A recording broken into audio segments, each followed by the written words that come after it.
Autre rôle fondamental dans le milieu du foot en général, évidemment, ce sont les arbitres. Et des arbitres, il y en a beaucoup pour ce tournoi. On va recevoir 2 jeunes arbitres. Ils ont été formés justement au club de Noisy-Bailly. Ils vont nous expliquer comment se passe cette formation. Allez, on poursuit notre tour d'horizon encore aujourd'hui. On va aborder un sujet ultra important. Si vous êtes footeux, vous le savez. Si vous suivez le foot ou que vous jouez de toute façon, vous le savez, c'est un rôle hyper important. Je parle évidemment des arbitres. Et pour en parler aujourd'hui, on a la chance d'avoir 2 arbitres avec nous. Mélina, Elio, merci d'être avec nous. Bonjour à vous deux. On va parler d'arbitrage avec vous, du haut de votre jeune âge, parce qu'on peut le dire. Elio, tu as 15 ans, c'est ça. Mélina, tu as 14 ans. Vous êtes tous les deux arbitres depuis 2-3 ans à peu près. Jean-Jacques, on va en parler aussi avec toi parce que on le disait en fait à Noisy-Bailly, vous formez les arbitres. Oui, bien sûr. Donc c'est un énorme boulot derrière ça. On va expliquer un petit peu toute cette formation. Mélina, je vais commencer avec toi. Donc toi, ça fait à peu près 2 ans que tu arbitres et tu joues aussi. Oui. Tu es licenciée au club de Noisy-Bailly. Oui. Tu joues dans le club. Comment ça t'est venu cette envie d'arbitrer, de mettre tes crampons de côté, enfin entre guillemets parce que t'en as encore, mais en tout cas de prendre le sifflet? Alors c'est tout bête, mais je regardais un match justement avec Jean-Jacques et j'ai dit tiens, j'ai envie d'arbitrer. Et Jean-Jacques l'a vraiment pris au sérieux et a joué ses contacts et m'a inscrite pour faire ma formation. Alors ça se passe comment cette formation? C'est sur 3 semaines, 2 week-ends, 2 week-ends Oui. et un dimanche. On fait de la théorique et de la pratique. Donc là, tu apprends les gestes, Ouais. quand est-ce que tu dois siffler, pas siffler, tout ça. Voilà. Et il y a de la rhétorique où il y a des vidéos. Et on doit dire ce qu'on met, si on met carton et pourquoi, etc.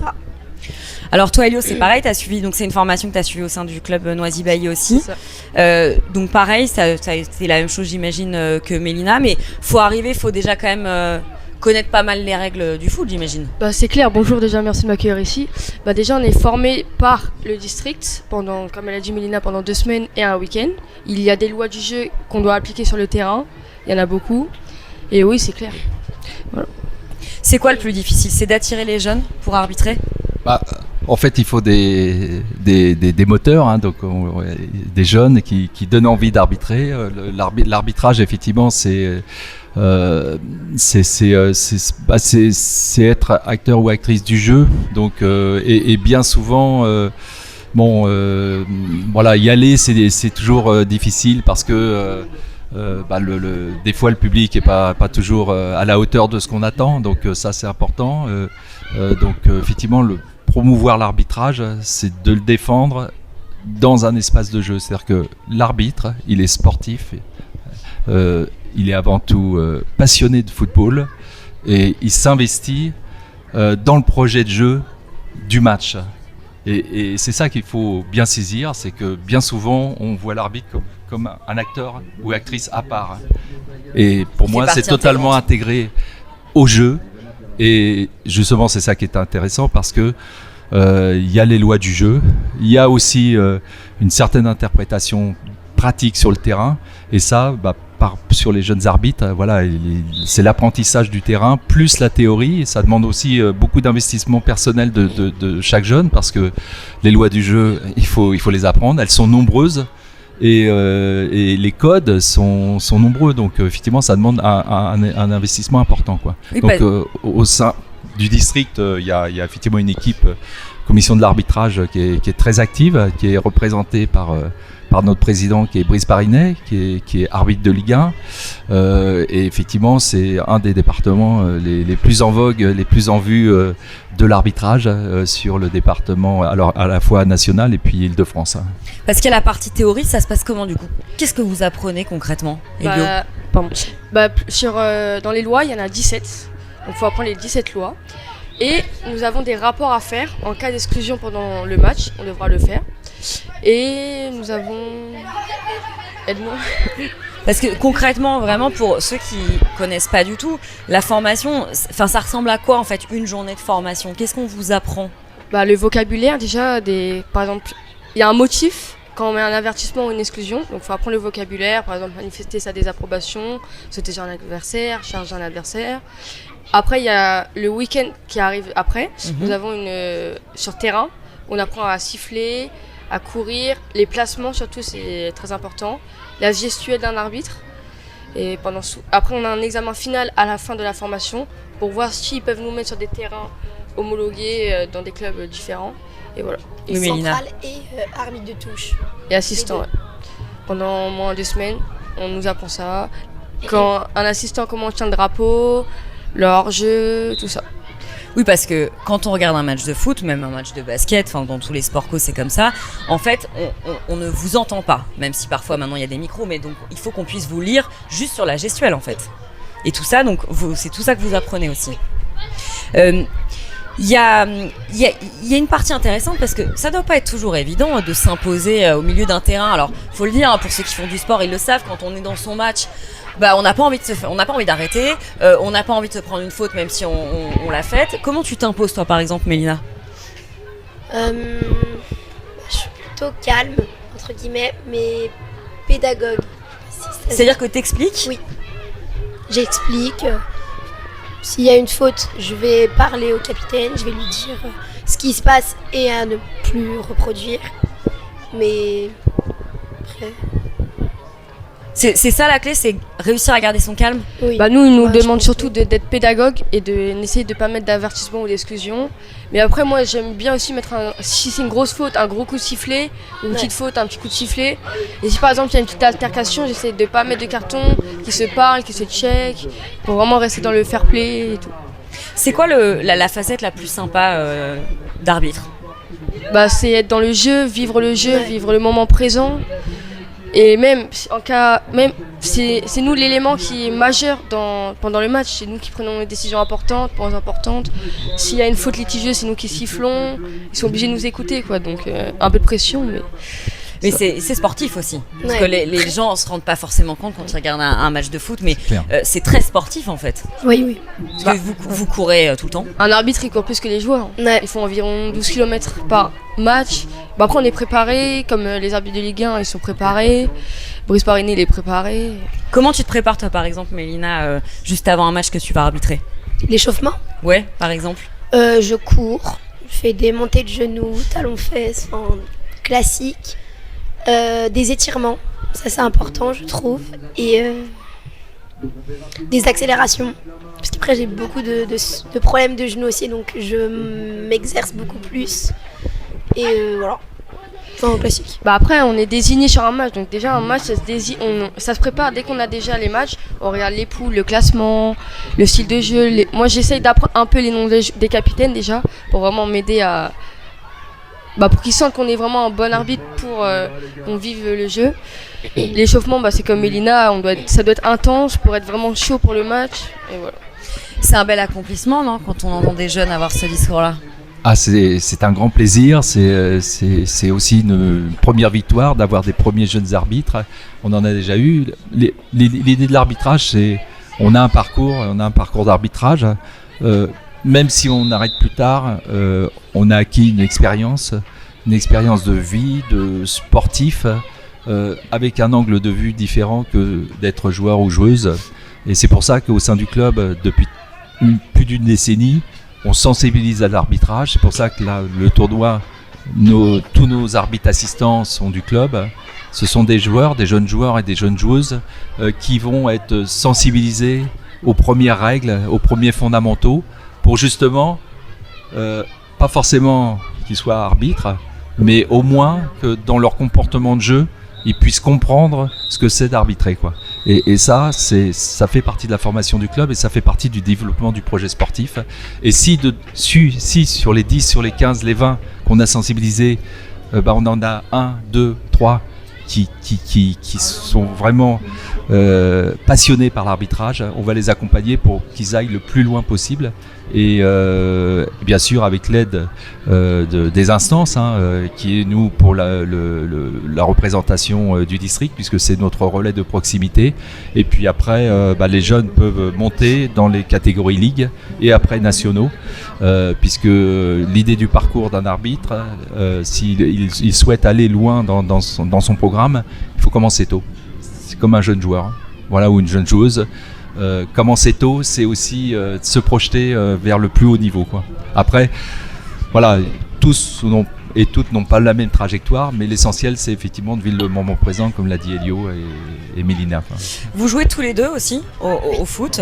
Est-ce que ça vous a aidé d'être arbitre dans vos matchs? Oui. Ouais, Moi, en beaucoup. quoi? Je comprenais mieux pourquoi l'arbitre sifflait, parce que je comprenais pas vraiment pourquoi. Là, je comprends mieux. C'est-à-dire que tu acceptes plus d'être Oui. sifflé, par exemple? Oui, oui, Donc tu as vu une vraie différence? oui, vraiment. Bah, moi déjà quand j'étais joueur, je parlais beaucoup à l'arbitre, comme tout le monde je pense. Du coup j'ai essayé de me mettre à la place de l'arbitre et je vois quand même c'est relou qu'on se fasse critiquer, Ouais. même les supporters qui crient oh monsieur l'arbitre. Mais la meilleure des réponses c'est répondre sur le terrain comme on dit à chaque fois, donc c'est à nous de le faire maintenant. Et oui, le public, ça doit pas être évident aussi à gérer quand on entend, parce que souvent ça peut être les parents, il y a les copains, et puis il y en a qui sont pas d'accord avec votre décision. Comment on fait dans ces moments-là? Bah, rester... Abstraction. Bah déjà rester concentré, ce qui se passe dehors c'est pas notre faute, c'est eux, ils sont pas intelligents. Surtout à des jeunes de 13-14 ans. Encore les arbitres professionnels en Ligue 1, je comprends, mais je comprends pas surtout pourquoi ils critiquent l'arbitre comme ils sont quand même en Ligue 1. Ouais. C'est des professionnels, nous on est des débutants on va dire, semi-pro. Donc moi je les comprends pas, mais après faut accepter, hein.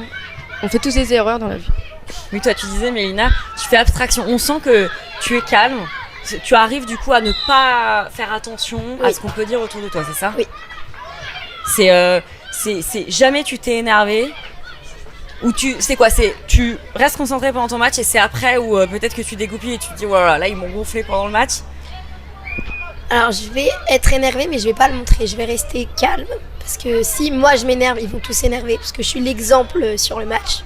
Donc je reste calme, mais voilà, je peux être énervée, mais je le montre pas. Ce qui est flagrant, en tout cas de mon point de vue, c'est la maturité qu'ils ont et donc j'imagine qu'il faut avoir pour occuper ce rôle. Oui, on ressent beaucoup de maturité, beaucoup de conscience des responsabilités qu'ils ont pendant le jeu. Et effectivement, c'est un point important parce que je suis responsable, je prends les décisions. Et ça, c'est pas évident, c'est pas donné à tout le monde. Ça s'apprend. Il y a aussi l'intuition, mais ça s'apprend. Mais c'est aussi une certaine force de caractère, quoi, de se positionner. Il faut savoir que nos jeunes arbitres, ils arbitrent des jeunes joueurs ou joueuses pratiquement du même âge, hein. Ouais. Donc ça veut dire que il faut avoir ce rôle et ce caractère pour se faire respecter, avoir une certaine distance, parce que on peut arbitrer un copain ou une copine. Donc et c'est là où voilà, ça serait si tout le monde pouvait être dans cette démarche, mais voilà, il y a de la place pour tout le monde et justement c'est ça qui est intéressant, quoi. Alors là, vous arbitrez d'ailleurs, je crois, aujourd'hui. Moi oui, Moi demain. Toi demain. moi hier, aujourd'hui, demain, j'adore ça. Donc. Oui, toi on sent que vous avez une préférence d'ailleurs entre jouer ou arbitrer ou pas? Bah moi, avant d'être arbitre, je préférais jouer, mais dès que j'ai découvert l'arbitrage, je préfère largement l'arbitrage. Donc j'ai fait le choix, je vais arrêter le foot pour devenir arbitre et réaliser mon rêve, être arbitre professionnel. Donc voilà. Et toi Mélina? Moi c'est compliqué parce que j'adore les deux, mais il va falloir que je fasse un choix pour l'année prochaine. Et je pense que je vais me lâcher le foot pour l'arbitrage. Ah oui, parce que c'est compliqué de faire les deux. Oui, parce que moi j'ai match le samedi et j'arbitre en même temps le samedi, donc faut. Oui, t'es obligé de faire un choix en fait. Oui. Et t'aurais la volonté, comme Elio, peut-être de devenir professionnel? Oui. Ok, vous avez des exemples dans le milieu justement, des arbitres qui vous impressionnent, que vous admirez? François Le Texier. Bah déjà, je pense qu'on le connaît tous, Clément Turpin. C'est l'un des meilleurs arbitres français. Et moi j'aime bien aussi Benoît Millot. Ouais. C'est un exemple parfait, comme dans sa maturité, dans sa gestuelle. Après, comme il y a François Le Texier aussi, mais il y en a plein. Vous avez eu l'occasion de le rencontrer? Oui, à Clairefontaine. À Clairefontaine, Ah. Avec le club de Noisy-le-Roi, donc on les remercie. Il y a Ouais. 1 an, non, 3-4 mois. Ah mais racontez-nous ça s'est passé comment? Belle aventure, ça. C'est Et- magique. Ouais, bah j'ai pas les mots quoi. Mais... Puis Stéphanie Frappard aussi, qu'on a eu la chance de rencontrer. J'ai eu l'opportunité aussi de mettre un micro Ouais. pour essayer. On nous a donné beaucoup de conseils. Et maintenant, il ne reste plus qu'à agir, on va dire, pour faire comme eux. Et du coup, vous avez pu échanger avec eux. Qu'est-ce qu'ils vous ont raconté? Bah moi j'ai demandé à parler à Benoît Millot surtout, comme c'est celui que je préfère, donc pour vraiment progresser. Bah déjà, on a fait quelques exemples sur par exemple le coup de sifflet, la voix. Donc il m'a dit de travailler le coup de sifflet, la voix je l'avais, la gestuelle je l'avais. Donc voilà, c'est tout. Et toi, Mélina, qu'est-ce que tu en gardes de ces rencontres? Bah, ça m'a permis parce que moi je parle pas beaucoup sur les matchs, je siffle. On précise que Mélina a perdu sa voix, mais c'est Oui. pas parce que tu as Oui, crié oui, oui. lors d'un match. Hein. Oui. Ça n'a rien à voir. Non, rien à voir. Mais justement, moi je suis pas trop dans la communication, donc là j'essaye de m'améliorer, mais je suis dans la gestuelle, le coup de sifflet, mais j'essaye de m'améliorer sur la communication. Oui, c'est ça que tu leur as demandé, ils t'ont expliqué Oui. qu'il fallait bosser là-dessus. Oui.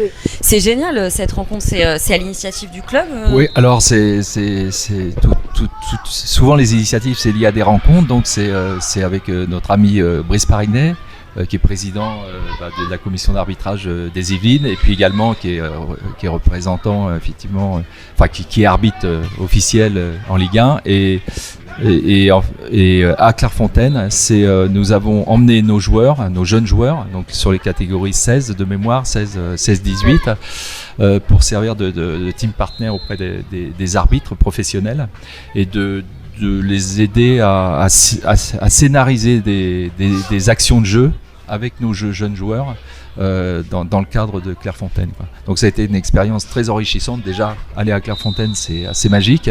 Oui, déjà ça c'est... D'être entouré des meilleurs arbitres français professionnels, c'est encore très magique, à la fois pour les joueurs. Alors on a proposé effectivement d'associer nos jeunes arbitres dans le cadre de cette expérience. Donc vous y êtes allé 2 fois ou 1 fois? Moi je suis allée 3 fois. 3 fois, voilà, 3 fois. Donc, et effectivement ça a été des ateliers, donc c'était très intense parce que nos joueurs devaient effectivement être dans une configuration précise de scénario de jeu pour que les arbitres puissent travailler leur gestuelle, leur coup de sifflet, leur position, les règles du jeu, et ça a permis effectivement d'avoir l'opportunité à nos jeunes arbitres de pouvoir s'intégrer dans le projet, quoi.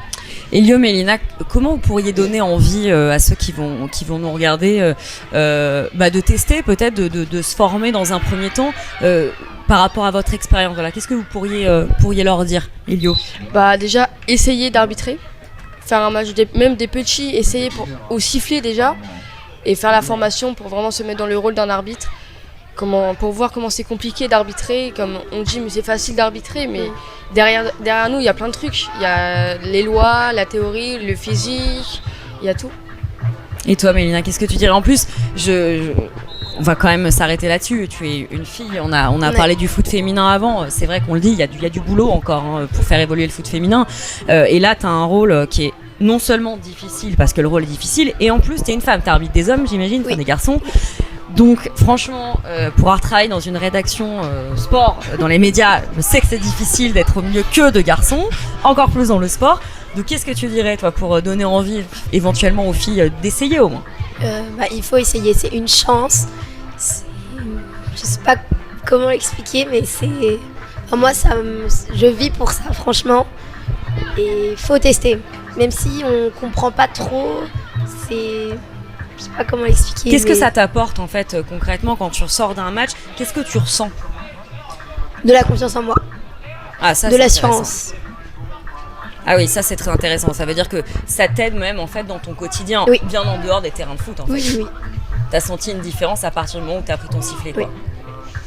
Oui. Jean-Jacques, pour terminer, comment on fait? C'est quoi la démarche si jamais là il y a des parents qui nous regardent ou même des enfants? Qu'est-ce qu'il faut faire pour devenir un Elio ou un Mélina? Je profite de l'opportunité. Donc, ça a été très très bien résumé, c'est-à-dire essayer. Et puis, c'est pas grave si vous dites j'ai essayé, Oui, j'ai appris des choses, mais je préfère mon parcours. Ça, à titre d'exemple. On a Moussa qui est un éducateur au sein du club,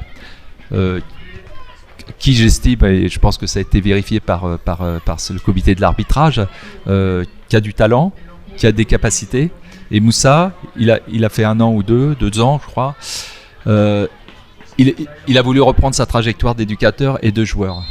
Mais cette richesse qu'il a appris pendant ces 2 ans en arbitrage, malgré qu'il aurait pu bien sûr prolonger et aller assez loin, je pense, il a choisi de revenir effectivement sur l'encadrement. C'est un choix. Personne n'est forcé à prendre une trajectoire qui lui est imposée. Elles ne sont pas imposées. Donc on se libère, on prend les initiatives, on tente. Et puis après, c'est l'expérience de chacun qui fait qu'on a envie de continuer. Donc c'est surtout essayer, parce que comme le disait Mélina, il peut y avoir des a priori, il peut y avoir en se disant, et puis vis-à-vis aussi, alors je sais pas, mais vis-à-vis de ses camarades, tu veux être arbitre, mais les arbitres c'est pas très drôle, etc. Donc faut pas les écouter. Si on a envie, si on a cette intuition, il faut y aller.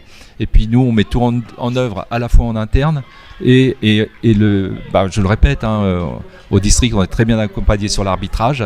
Il y a beaucoup de passionnés. Il y a notre référent arbitre d'ailleurs qui est à proximité là du district.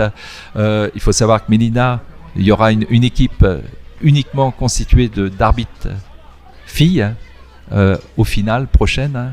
Tu peux en dire 2 mots peut-être pour donner envie. Alors le 1er juin, il y a un tournoi, une sorte de tournoi, féminine à Poissy. Et je vais moi-même arbitrer avec 2 autres filles de à peu près mon âge, voire plus jeunes. Donc on va arbitrer les finales, je ne sais pas encore quelle catégorie, parce qu'il y a U15, U18 et senior. D'accord. Mais je ne sais pas vraiment quelle catégorie, mais...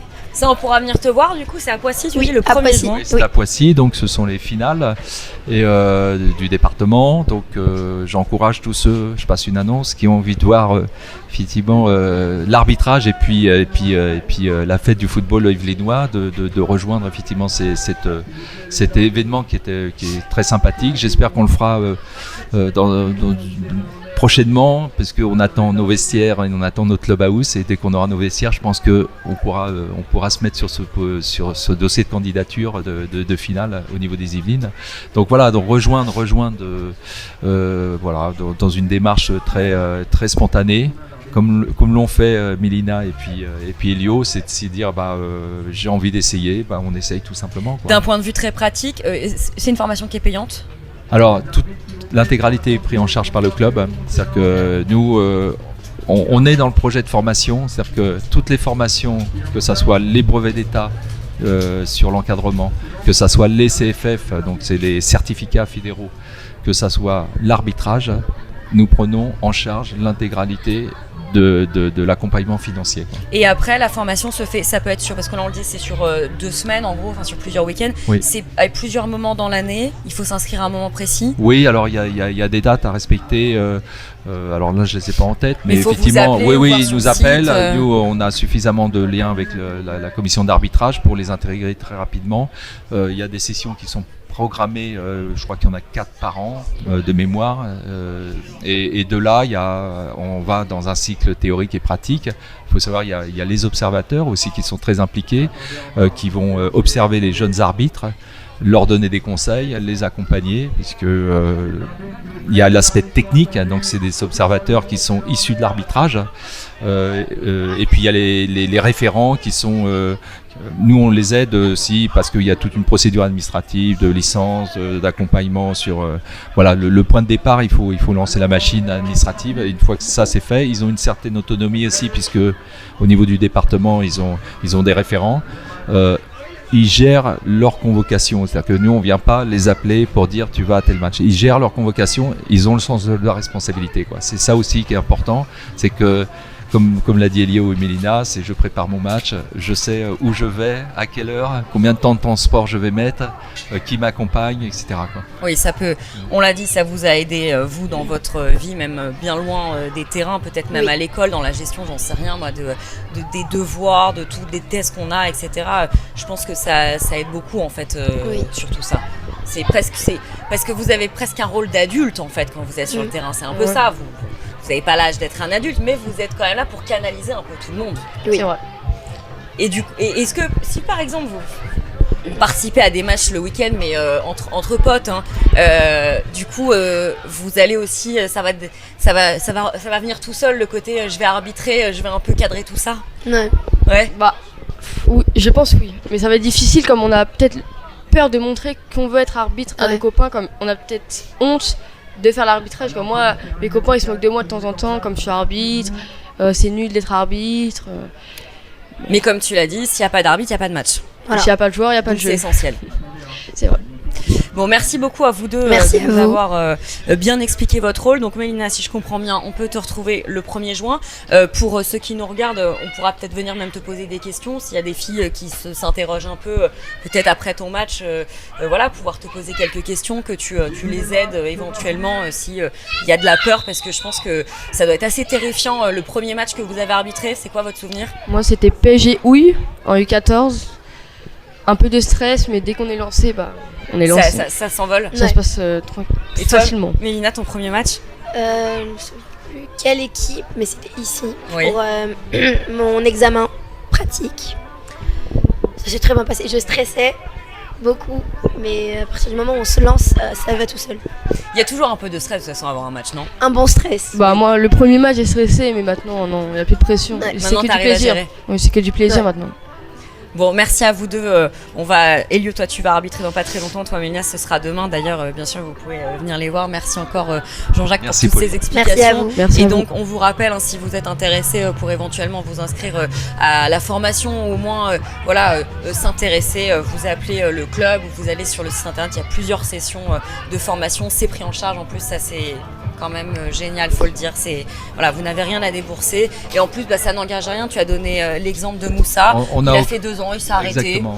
On peut retourner jouer si On on veut. on n'a aucun jugement, on continue, on arrête, on tente l'expérience. Voilà. C'est aussi simple que ça. De toute façon, c'est toujours une plus-value, c'est toujours un parcours de vie sportif et c'est du plus. Voilà. Et on a besoin de jeunes comme vous. Vous montrez une superbe image de ce rôle d'arbitre, donc c'est super. Voilà, on a Merci. besoin de jeunes avec tant de maturité. Bravo et merci encore. Merci à vous. Merci beaucoup.